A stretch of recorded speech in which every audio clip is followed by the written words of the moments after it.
people cheer because they thought they saw justice, but this was not justice delivered by, a kind of rough justice delivered by victims.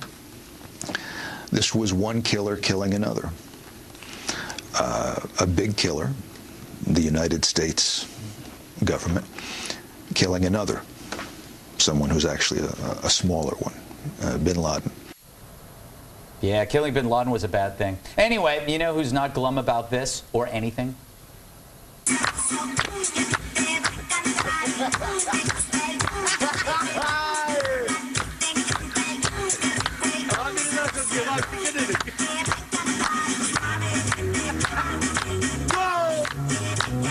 Or dancing because they got the hats back open.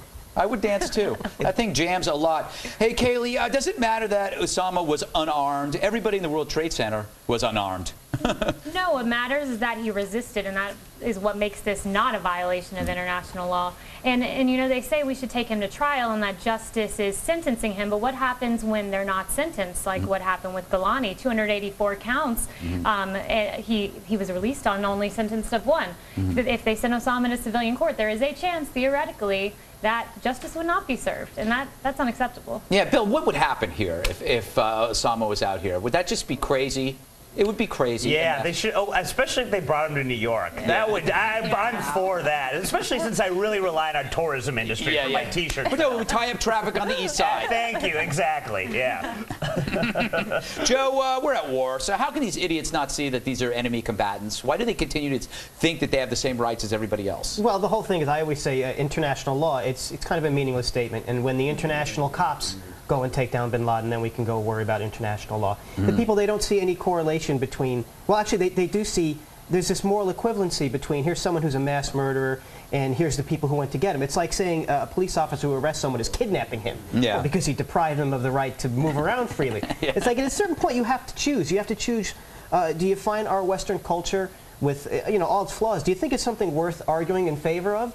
Or do you just say, no, you can't make a judgment about anything? And if you look at the world bin Laden wanted to create, it's a grim, violent world that no one would want to live in. It's oppressive to women, to anyone with a different viewpoint. So when you start to say, like, well, there's a nuance there really isn't. And I don't care if they shot him while he was sleeping or sitting on the toilet. I'm glad they blew his brains out. Yeah. I would like to be asleep when that happens. Masa, last word to you. Should we be taking any of these people seriously? No, I think these people are, frankly, morons. I'm sorry. This is the #1 terrorist of all time. We know who he is. We know what he's done. Innocent until proven guilty does not apply in this case. The Navy SEALs, they went into a compound. There was armed men there. He put up a fight. Something happened. He didn't surrender, and I never would think that he would surrender. And they shot, they killed him, and they gave him a proper burial. End of story. These people are insane, frankly. All right. I like the way you... Coming up, what's it like to bench press 450 pounds 10 times without stopping? Well, later I interview myself. But first, this. Who will play bin Laden in the movie? And which goat will play his love interest? See, he sleeps with goats, people.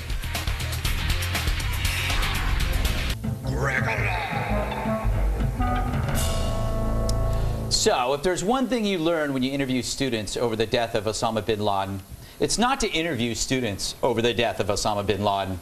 Still, a New York One reporter went to a Brooklyn school and found out that students were not, quote, worked up over Binny's death, but more interested in weekend gossip. Here's a clip.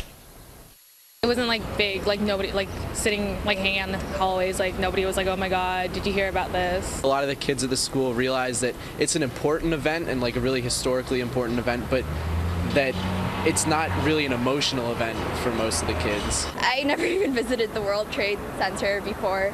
And like when I came here 4 years ago, like nobody, like it's there, but nobody goes to visit it. It's been there for so long. More connected to the word like. So apparently bin Laden doesn't mean too much to teens, for they were too young to absorb the impact of his terror.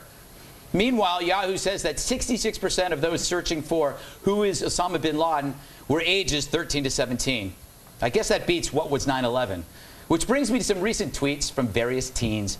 Groitus writes, who is Osama bin Laden and why should I care? Asteriot adds, who is Osama bin Laden? Is he famous? Am I the only one who don't know who he is? Apparently not, you idiot. Since Corey Eltman ponders, who is Osama and why is it important we kill him?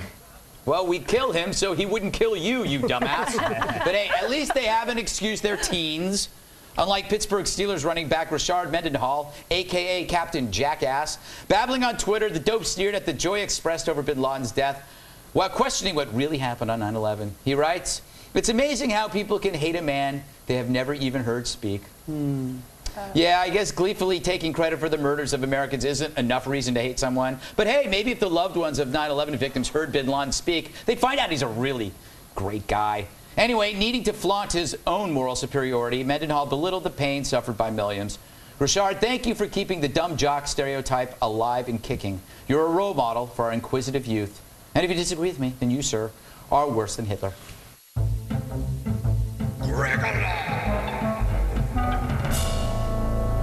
Joe, is it surprising that so many young folk don't know who bin Laden is? No, and every time I hear young people speak, I get very concerned about who's going to be pushing my wheelchair in a couple of days. Yes.